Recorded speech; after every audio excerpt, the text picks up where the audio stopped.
Olá galerinha, tudo bem com vocês? Sejam bem-vindos a mais um vídeo. E no vídeo de hoje nós vamos aprender a como desenhar o Doey The Doughman de Pop Playtime 4, mas a sua versão monstruosa. Para quem está familiarizado com o jogo Pop Playtime 4, no final do jogo o Doey The Doughman ele se irrita por uma grande tragédia que aconteceu, que eu não quero falar para não te dar spoiler. E aí simplesmente ele fica fora de controle, super furioso, se transforma numa criatura monstruosa que ataca o protagonista. E ele é a batalha final do Pop Playtime 4. Então essa versão monstruosa eu trouxe aqui pra gente desenhar. Então já vai deixando aquele dedo no like para agradecer por esse vídeo, para fazer com que o YouTube entenda que esse vídeo é legal e compartilhar ele com mais pessoas. Comenta aí embaixo qual o seu personagem preferido de Pop Playtime 4. O meu personagem preferido do Pop Playtime 4 é o Yarnab. Pra mim foi o Leão Colorido, ele ficou muito carismático. Ele levou a temporada 4 aí, o capítulo 4, a um outro patamar. E o Doey também, personagem muito bom. Sem contar que Pop Playtime tem uma história de terror com um mistério muito interessante. Depois que eu fiquei por dentro da história, eu fiquei realmente encantado com a história do jogo.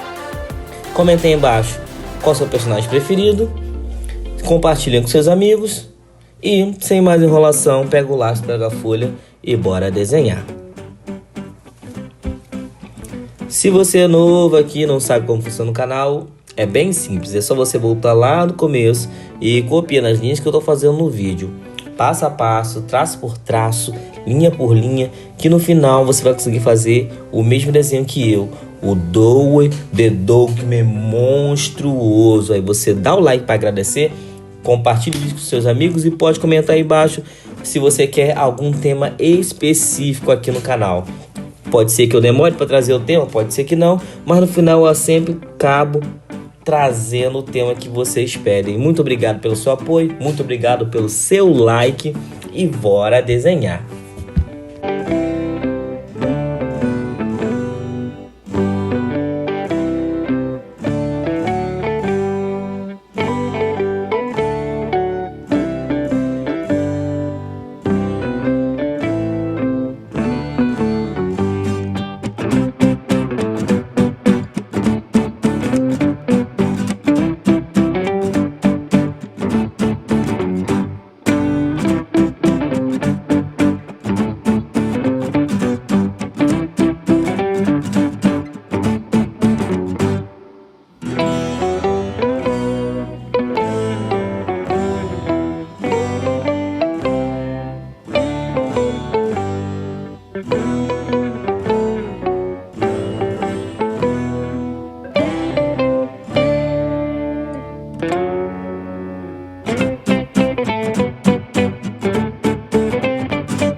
Então é isso, pessoal. Muito obrigado por ter assistido o vídeo até aqui.